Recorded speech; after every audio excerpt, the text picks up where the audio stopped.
My name is Curtis Lanham.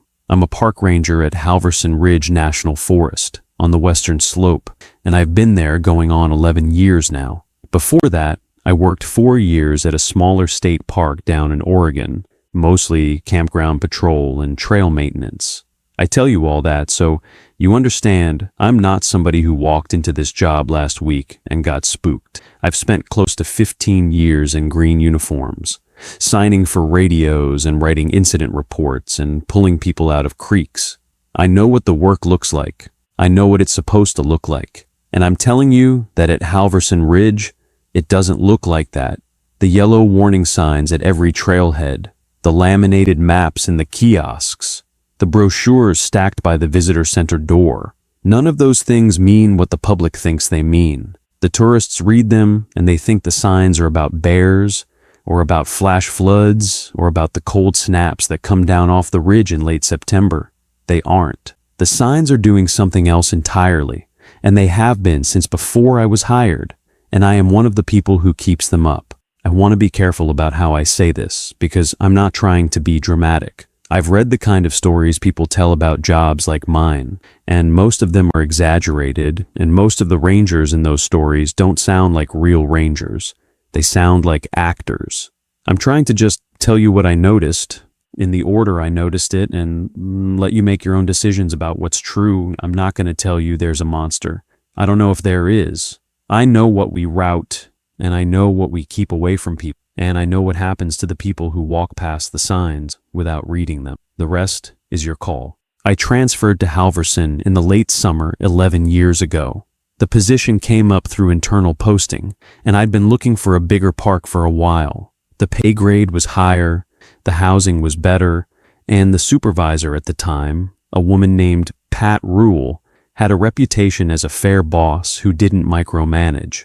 I drove up on a Tuesday in August and reported to the main station on a Wednesday morning. The drive-in was nothing unusual. 2-lane highway through farmland, then up into the timber, then a long stretch of switchbacks where the air cooled off and started smelling like cedar and wet rock. The visitor center sat in a clearing with a paved lot and a flagpole and a row of yellow signs out front that I didn't read closely the first time. I had a duffel bag and a box of files, and I was thinking about lunch. Pat met me at the front desk and walked me through the building. The administrative offices were exactly what you'd expect. Desks, binders, a coffee machine that nobody had cleaned in a long time. Behind the desks, there was a back room with the radios and the dispatch board. And behind that, there was a small room with a long table where the rangers held briefings. Pat showed me the equipment locker and the truck assignments and the housing list. The whole walkthrough took maybe 40 minutes. At no point during it did she say anything strange. She didn't sit me down and hand me a list of rules. She didn't lower her voice and tell me there were things I needed to know. She just showed me where the keys hung and where the logbooks were kept and where the coffee was, and told me to take the rest of the day to settle in. The first thing I noticed that didn't fit was on my second day. I was riding with a ranger named Doug Mercer, who'd been at Halverson 8 years and was supposed to give me a tour of the road system and the major trailheads. Doug was a quiet guy, mid-40s, heavy build, slow in the way that some experienced rangers get. The kind of slow that's actually attention.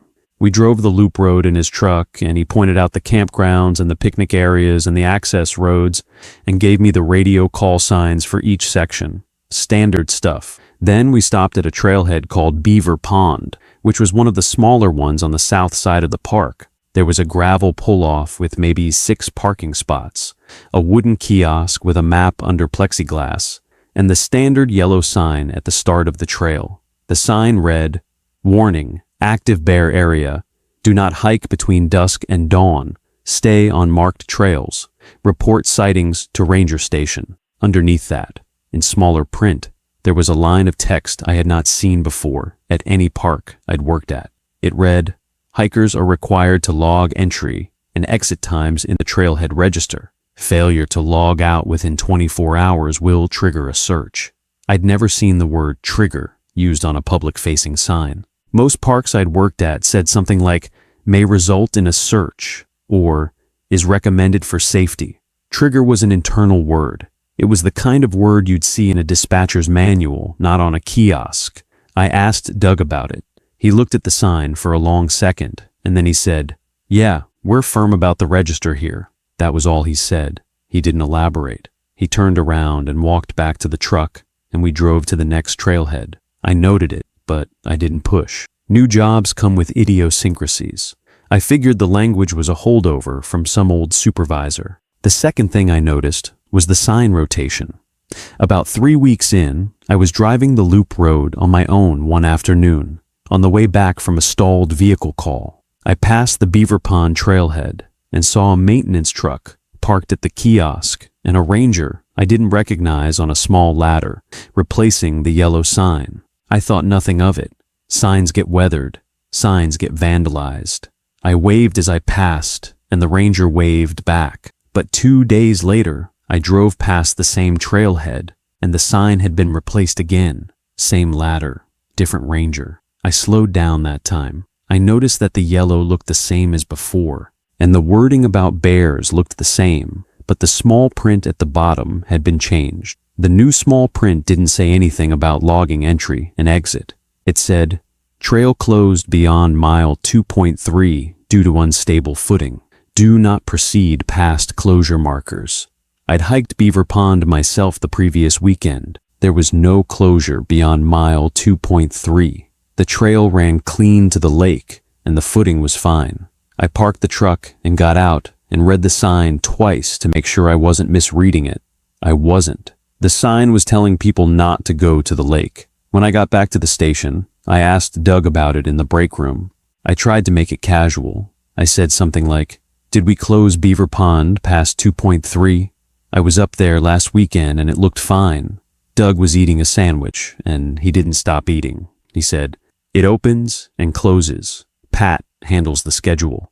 I asked him what was wrong with the trail. He said, "Footing." I asked him whether there was a maintenance log I could look at. He chewed his sandwich and said, "You don't need to worry about it." That was the first time anyone at Halverson said something to me in a way that meant stop asking. I let it go. I went back to my desk and I wrote up the stalled vehicle from earlier, and I didn't think about Beaver Pond again that week, except I did, of course. You always do with the things like that. I started paying more attention to the signs after that. I noticed that they changed more often than the weather did. A trailhead would show active bear area 1 week and active cougar reports the next, and trail closed beyond marker 4 the week after. And none of those changes seemed to correspond to any actual incidents I'd seen on the dispatch board. I worked dispatch some nights as part of my rotation, and I had access to the incident logs going back several years. There were no cougar sightings logged for the dates the cougar signs went up. There were no bear interactions logged for the bear signs. There were closures listed, but the closures in the system didn't always match the closures on the kiosks. Sometimes a trail was internally listed as open but signed as closed.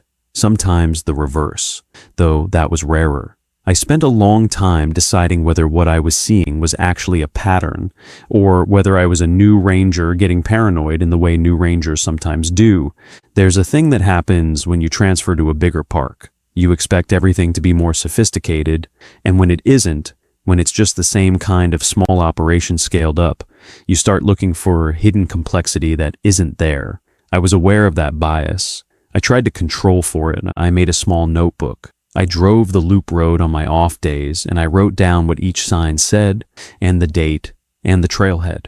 After about 2 months, I had enough data to know I wasn't imagining it. The signs were rotating on a schedule, not a calendar schedule. There was no weekly or monthly pattern I could pin down, but a schedule of some kind, because the changes were too frequent and too coordinated to be reactive. I didn't take it to Pat. I'm not sure why. I think part of me knew, even then, that whatever was happening was not a problem that one ranger raises with his supervisor. It had the wrong shape for that. If it had been corruption, or budget fraud, or a maintenance scandal, I would have had a procedure for it. There are channels. You write it up. You send it to the regional office. But what I was seeing didn't fit any of those categories, because nothing was being stolen and nothing was being damaged. The signs were being maintained. They were being maintained too well, in fact. The maintenance was the issue. So, I didn't write it up. I just kept the notebook. The first time I understood what the signs were actually doing was in late October of my first year. There was a missing person call that came in around 4 in the afternoon. A woman named Jeanette Bowl had not returned from a day hike on a trail called Cutter's Spine, which was on the north side of the park. Her husband had called the station from the trailhead. He said she'd gone up around 9 that morning and was supposed to be back by 2, and her car was still in the lot, and he'd waited 2 hours past the time she'd promised. I was the ranger on duty at the front desk. I logged the call and put it on the board and waited for Pat to come out of her office. She came out within about 30 seconds. She read the board, and she stood there for a long moment, and then she said, "What trail?" I said, "Cutter's Spine." She looked at the wall behind me, where the trailhead status board hung. The board was a simple grid, every trailhead listed in the left column, every trail in the middle column, and a colored magnet on the right indicating status. Green for open, yellow for advisory, red for closed. I'd never paid close attention to the color rotations on the board. There were always a few yellows and a couple of reds and the rest greens. Cutter's Spine had been green that morning. I knew because I'd checked the board when I came on shift. It was red now. I hadn't moved the magnet. I hadn't touched the board. Pat looked at it for another second, and then she said very quietly, "When did this go red?" I said I didn't know. She nodded once, like that confirmed something for her. Then she picked up the radio, and she called Doug Mercer, and she said, "Doug, Cutter's Spine is red. We have a hiker overdue." There was a pause on the other end, and then Doug said, "Copy. How long?" Pat said, 5 hours. Doug said, "Copy. I'm on the access road." That was the entire conversation. She put the radio down. She walked back into her office. She closed the door. I sat at the desk, and I tried to make sense of what I'd just seen. The board had changed itself. That was the obvious thing to address, but I didn't know how to address it because there was no way for the board to change itself. It was magnets on a metal sheet. The only way for a magnet to move was for a person to move it. I'd been at the desk all afternoon. No one had walked past the board. I was sure of that, and Pat had not been surprised by the change. She had been surprised by the missing hiker, but the red magnet had not surprised her. It had clarified the situation. Doug called back about 90 minutes later. He'd found Jeanette Bowl. He said she was alive. He said she was on the trail, about 1.5 miles in, sitting on a fallen log, perfectly fine. He said she didn't remember the day. She remembered driving up that morning with her husband. She remembered putting on her boots. After that, nothing. She thought it was still 10 in the morning. The sun was setting when Doug found her. He drove her down to the trailhead, and her husband took her home. There was no incident report filed. I checked the next day. The dispatch log had the call coming in, and it had Doug's response, and it had a closure entry. Hiker located, no injuries, returned to party. That was it. The board was green again the next morning. I asked Pat about it once, about a week later, when I'd worked up the nerve. I went into her office, and I closed the door behind me, and I said, "The board changed by itself the other day." She didn't look up from her paperwork. She said, "It does that sometimes." I said, "How?" She said, "I don't know how. I just know what it means when it does." I waited. She kept writing. After a long moment, she put down her pen, and she looked at me, and she said, "Curtis, you're a good ranger. You're going to be here a long time. There are some things at Halverson that we don't ask about, because asking doesn't help. The board does what it does. The signs do what they do. Our job is to read them and respond. That's the whole job. Do you understand?" I told her I did. I didn't, but I told her I did. She picked her pen back up. I left her office.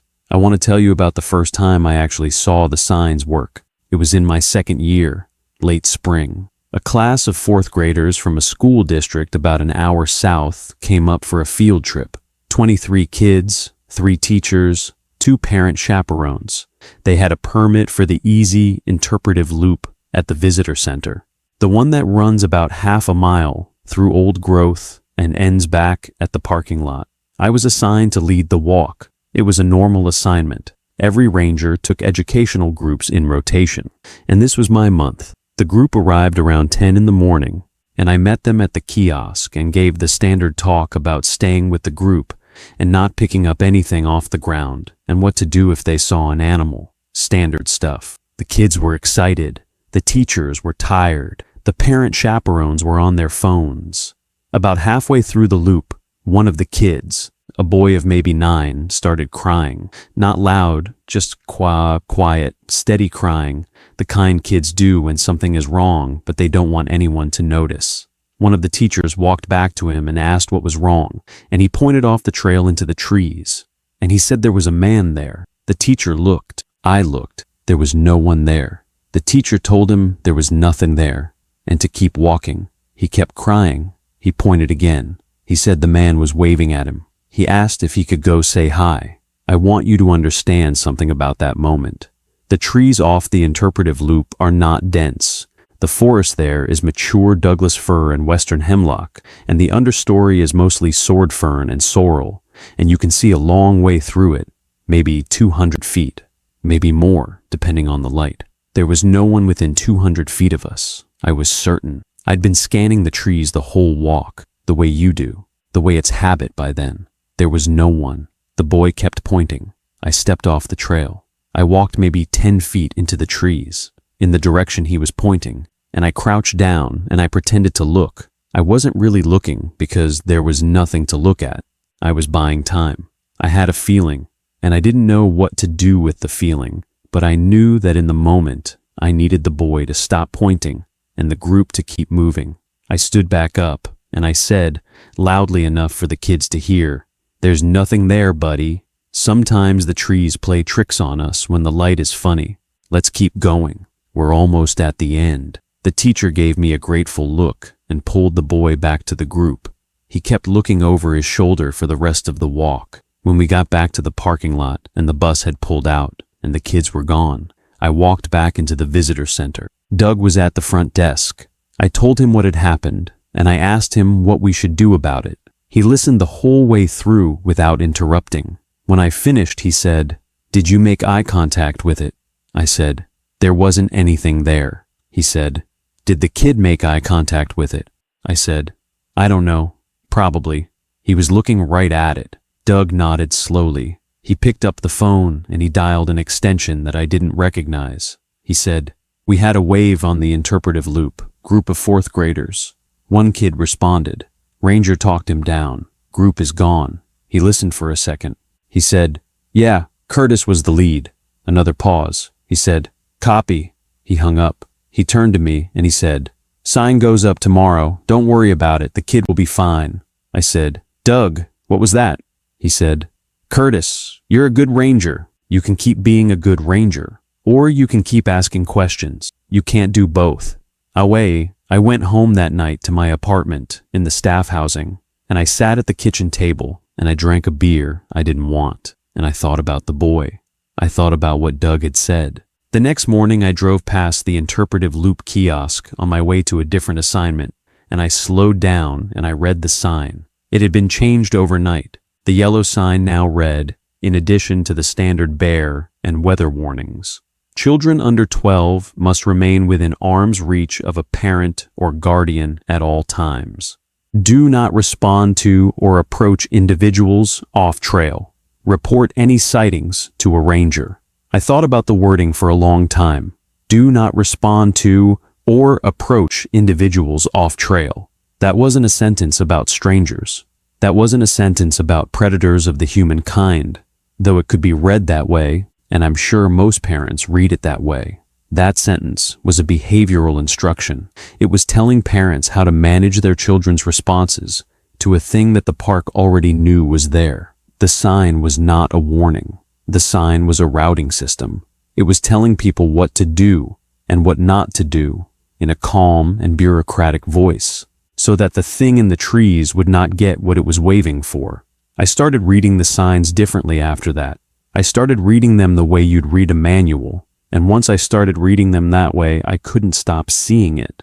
Every single yellow sign at every trailhead in Halverson Ridge was a behavioral instruction dressed up as a wildlife warning. The bear language was real. There are bears in the park, and the standard precautions apply.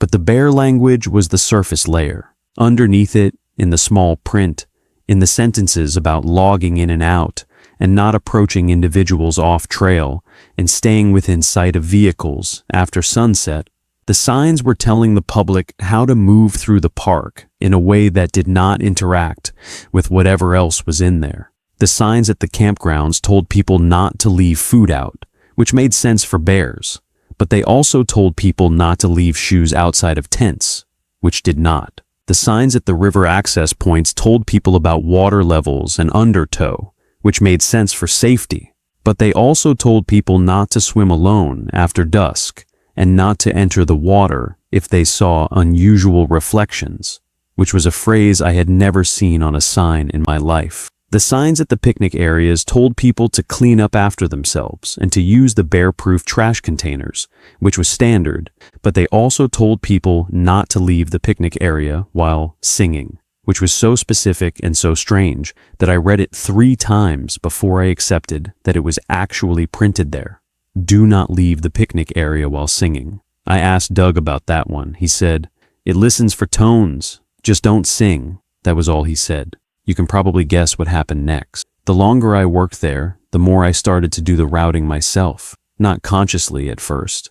I'd be talking to a tourist at the visitor center, and they'd ask about a particular trail, and I'd find myself steering them toward a different one. Not lying, just emphasizing. The Beaver Pond Trail is lovely this time of year, I'd say, but the South Fork Trail has better wildflowers right now, and it's an easier walk. The tourists would thank me and take my advice. The Beaver Pond Trail had been the one I was steering them away from. I checked the board that morning. Beaver Pond had been yellow. South Fork had been green. I hadn't decided to route the tourist. The board had decided, and I'd carried out the decision without thinking about it. I noticed myself doing it about 6 months in. I was in the middle of a conversation with a young couple from out of state, and they were asking about overnight permits.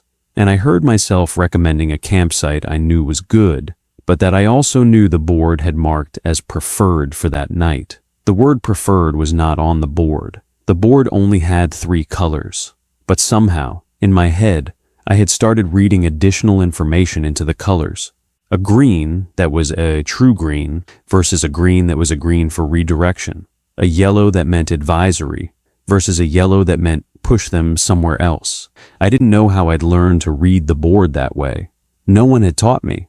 I'd just absorbed it, the way you absorb the rhythm of a place when you've worked there long enough. That was the moment I understood what Pat had meant when she said our job was to read the signs and respond. She hadn't been talking about the public signs.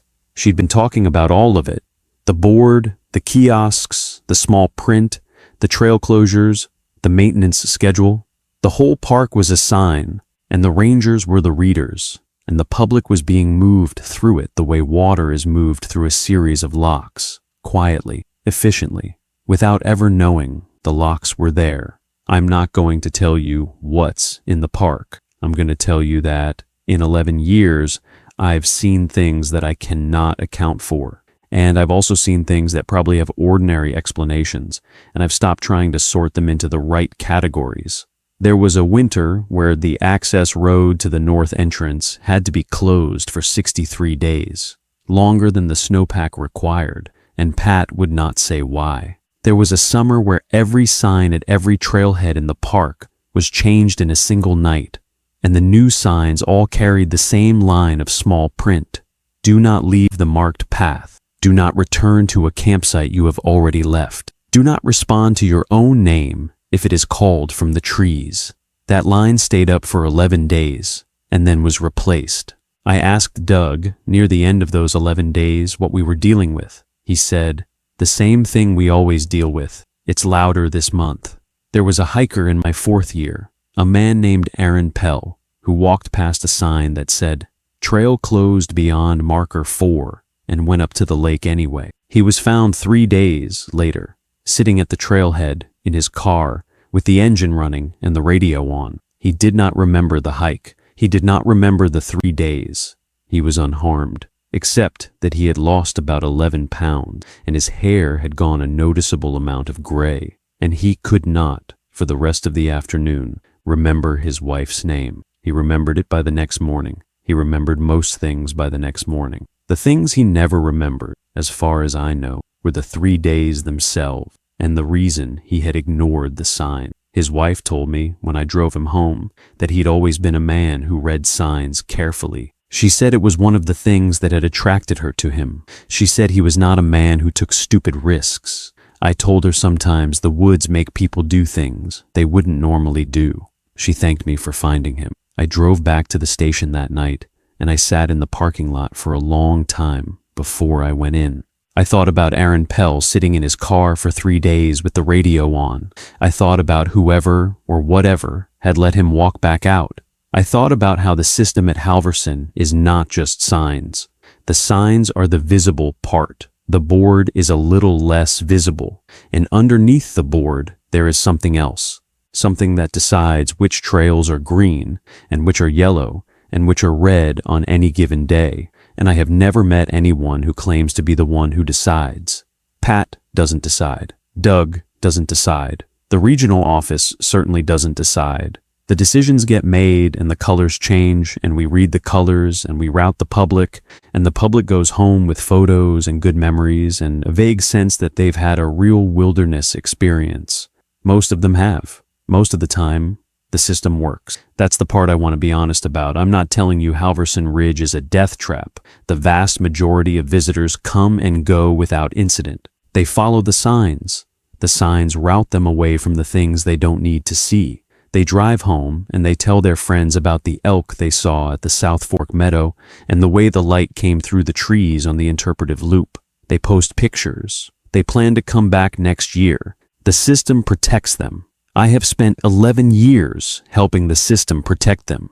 I am not unproud of that work, but I am asking you to understand that it is work, and it is the work the rangers actually do, and it is not the work the signs claim we do. The signs claim we are managing wildlife and weather and trail conditions. We are doing those things, but those things are the cover story. The real work is keeping people on the routes that the board says are safe, and keeping people off the routes that the board says are not, and updating the small print at the kiosks when the conditions change, and answering the phone when someone has gone where they should not have gone and trying to retrieve them, and sometimes succeeding, and sometimes not. I want to tell you about the day I knew I was no longer the same kind of ranger I had been when I transferred in. It was about 4 years ago. I'd been at Halverson 7 years by then. Pat had retired, and a man named Greg Holcomb had taken over as supervisor. Greg was different from Pat. Pat had been a reader. Greg was a maintainer. He spent more time on the kiosks than she had, and he changed the signs more often.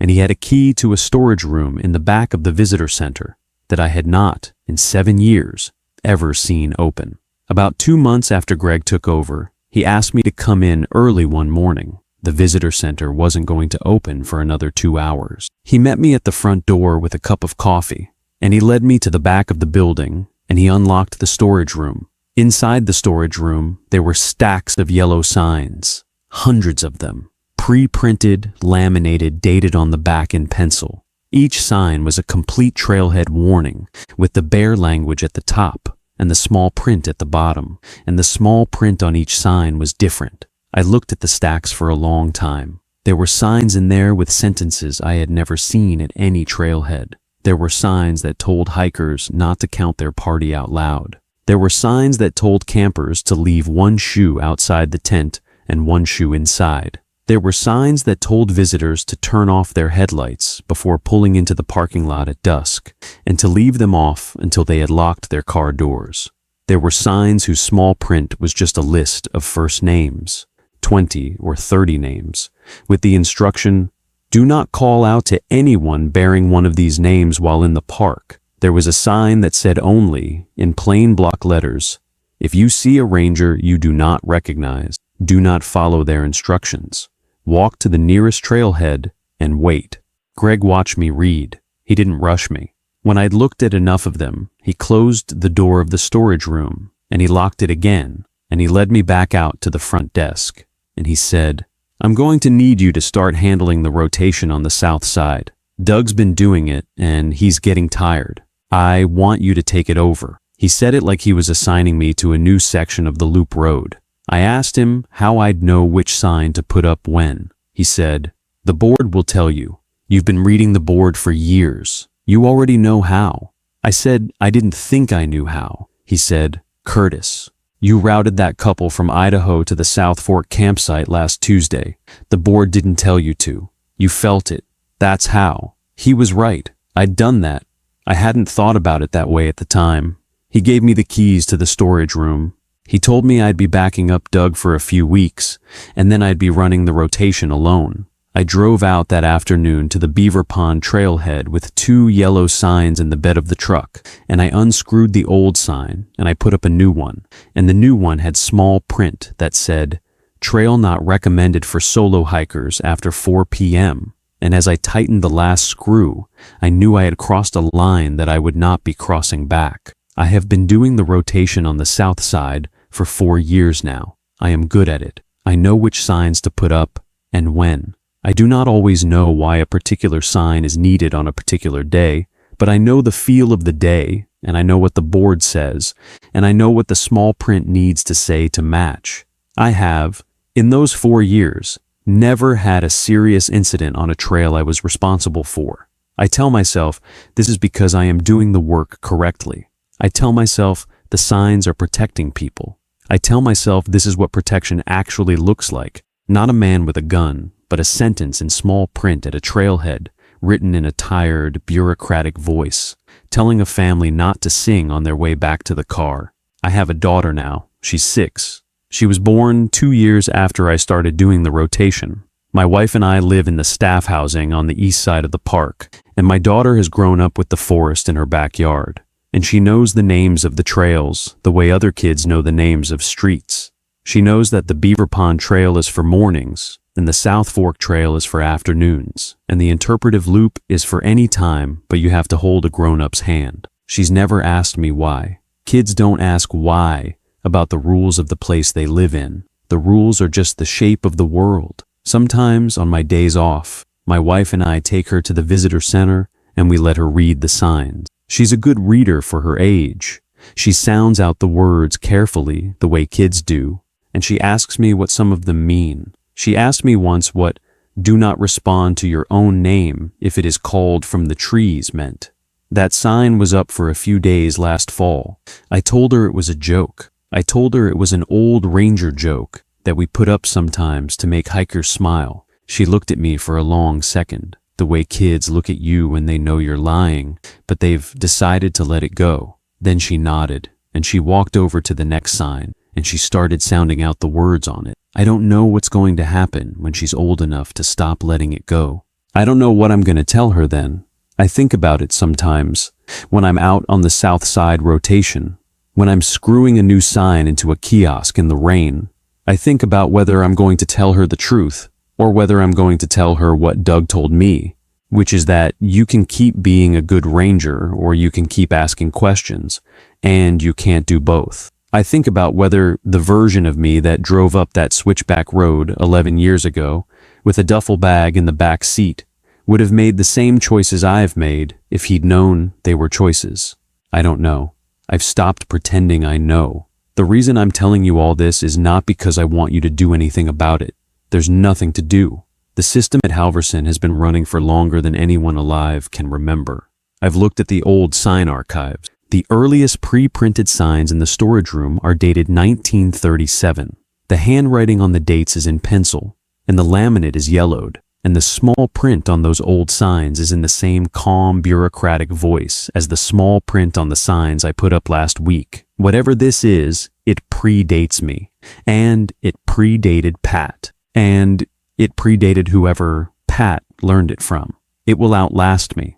It will outlast Greg. It will probably outlast the National Forest Service.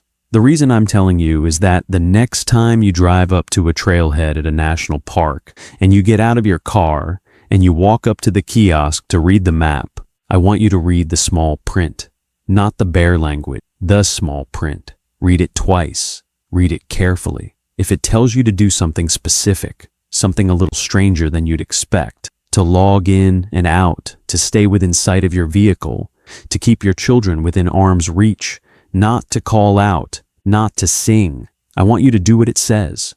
I want you to do it without making a joke about it, and without rolling your eyes at it, and without thinking about how silly the language is.